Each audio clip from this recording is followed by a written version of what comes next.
میرے ایک دوست نے مجھے اپنی زندگی کا ایک ایسا سچا واقعہ سنایا تھا جو سن کر آپ کی روح بھی کانپ اٹھے گی۔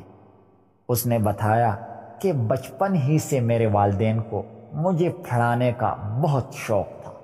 میرے ابو جان کا بہت بڑا کاروبار تھا اور میں اپنے ابو کا اکلوتا بیٹا تھا۔ میرے والدین نے مجھے بڑے ناز سے پالا تھا۔ انہوں نے میری ہر چھوٹی بڑی خواہش کو پورا کیا۔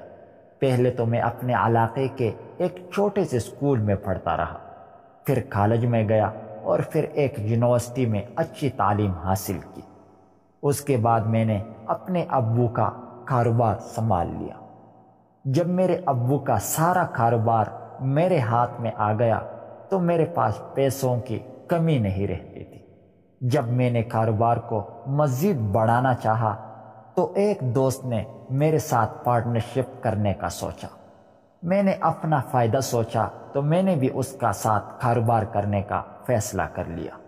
ہمارا کاروبار دن دگنی رات چگنی ترقی کرتا گیا۔ اب پیسے بھی میرے پاس پہلے سے 2 گنا ہو چکے تھے۔ ایک دن میرا دوست ایک پارٹی میں مجھے لے گیا۔ میں نے زندگی میں پہلی مرتبہ شراب پی۔ میں نشے میں تھا۔ اسی پارٹی میں ایک حسین و جمیل لڑکی نے جب میرے سٹیٹس کو دیکھا تو وہ میرے پاس آئی اور مجھ سے چمٹنے لگی۔ میں بھی اس کی خوبصورتی پر عاشق ہو گیا اور میں اس کو ایک کمرے میں لے گیا اور اس کے ساتھ ساری رات بدکاری کرتا رہا۔ اس کے بعد میرا دوست ہر دن مجھے کسی نہ کسی پارٹی میں لے جاتا اور میں اس پارٹی میں موجود سب سے خوبصورت لڑکی کے ساتھ بدکاری کرتا رہتا۔ جب یہ خبر میری امی تک پہنچی تو اس نے مجھے بہت سمجھایا کہ تم کسی کی بہن یا بیٹی کی عزت کے ساتھ کھلواڑ نہ کرو، کیونکہ کل کو تمہاری بیوی نے بھی آنا ہے۔ میں نے اپنی ماں کی کوئی بات نہ مانی تو اس نے میری شادی کرنے کا ٹھان لیا۔ میں اپنی ماں کو بہت منع کرتا رہا کہ میں ابھی شادی نہیں کرنا چاہتا، لیکن اس نے میری بری عادت کو دیکھ کر میری شادی کر ڈالی۔ میری بیوی بہت خوبصورت اور حسین و جمیل تھی، لیکن میں نے اپنی بیوی کے ساتھ صرف ایک رات گزاری اور اس کے بعد روز رات کو اپنے دوست کے ساتھ کسی نہ کسی پارٹی میں چلا جاتا اور اس پارٹی میں موجود حسین و جمیل لڑکی کے ساتھ بدکاری کرتا اور آدھی رات کو گھر واپس آ جاتا۔ یہ سب دیکھ کر میری بیوی بہت تنگ آ چکی تھی۔ جب یہ صورتحال کئی دنوں تک چلتی رہی تو میری بیوی نے محسوس کیا کہ اسے مجھ سے وہ خوشی نہیں مل پا رہی تھی جو ایک مرد اپنی عورت کو دیتا ہے۔ پھر شیطان نے اس کے ذہن میں وسوسہ ڈالا۔ اس نے سوچا کہ جو خوشی میرا مرد پورا نہیں کر سکتا میں وہ دوسرے مردوں سے حاصل کروں گی۔ اس کے بعد میری بیوی روز رات کو بن سنور کر کسی نہ کسی پارٹی میں چلی جاتی اور کسی امیر زادے سے بدکاری کر کے واپس گھر آ جاتی۔ جب بھی میں گھر پہنچتا تو اپنی بیوی کو بستر پر سویا ہوا پاتا۔ اب میں نے بیوی کے انداز میں بہت تبدیلی محسوس کی، لیکن میں شراب کے نشے میں چور رہتا اور مجھے کسی بات کی سمجھ نہ آتی۔ ایک دن میرے دوست نے کہا کہ آج میں تم کو ایک ایسی لڑکی کے ساتھ سلاؤں گا کہ تم نے زندگی میں ایسی لڑکی نہیں دیکھی ہوگی۔ اس وقت میں بہت خوش ہوا کہ آج پھر کسی خوبصورت لڑکی کے ساتھ بدفعلی کروں گا۔ اس کے بعد ہم دونوں شہر کے مشہور ہوٹل میں اس لڑکی سے ملنے چلے گئے۔ جب ہم اس ہوٹل میں پہنچے تو میرے دوست نے کہا لڑکی اندر کمرے میں بن سنور کر بیٹھی ہے، لیکن پہلے میں اندر جاؤں گا اور اس کے بعد تم کمرے میں آ جانا۔ میرا دوست کمرے کے اندر گیا اور اس لڑکی کے ساتھ 3 گھنٹے تک بدکاری کرنے کے بعد باہر واپس آیا۔ میں ساتھ والے کمرے میں اس کا انتظار کر رہا تھا۔ جب وہ واپس آیا تو اس نے کہا کہ جاؤ، اندر لڑکی تمہارا انتظار کر رہی ہے۔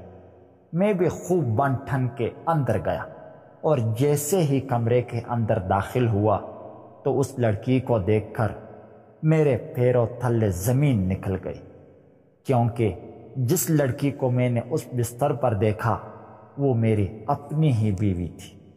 جیسے ہی میری بیوی نے مجھے دیکھا تو اس کی آنکھیں پٹی کی پٹی رہ گئی۔ ہم دونوں ایک دوسرے کو بڑی عجیب و غریب نظروں سے دیکھ رہے تھے۔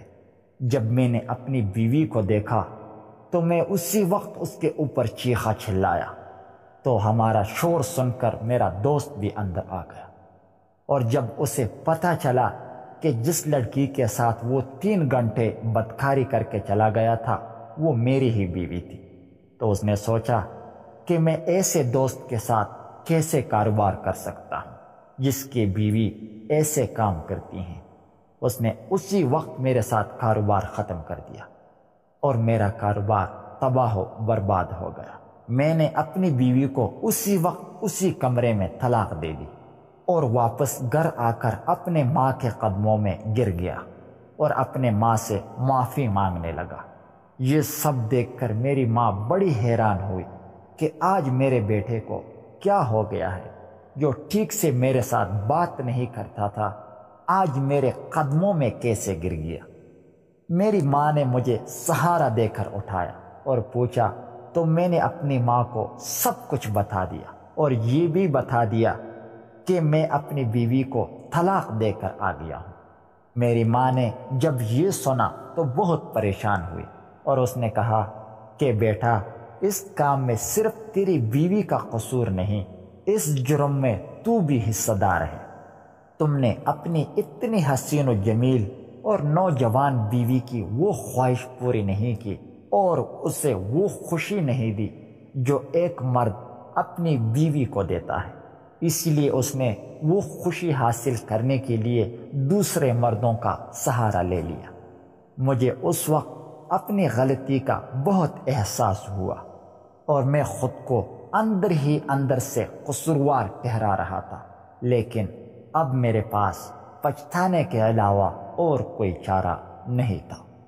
بس میں اب اپنے دوستوں کو پیغام دینا چاہتا ہوں کہ اگر تمہارے پاس دولت آ جائے تو اس کا استعمال ایسے کاموں میں کرو جن سے تمہاری عزت، تمہارا وقار بنے، اور مستقبل میں تمہارے لیے شرمندگی کا باعث نہ بنے۔ اور دوسرا پیغام یہ ہے کہ جو شوہر اپنے گھر میں موجود خوبصورت بیوی ہونے کے باوجود دوسری لڑکیوں کے ساتھ بدکاری کرتے ہیں، ان کی بیویاں بھی ایسے ہی کام کرتی ہیں، اور ان کا انجام بھی اسی طرح ہوتا ہے۔ اگر ویڈیو اچھی لگی ہو تو پلیز چینل کو ضرور سبسکرائب کیجیے گا۔ میں روزانہ اسی طرح کی ویڈیوز اپلوڈ کرتا رہتا ہوں۔ شکریہ۔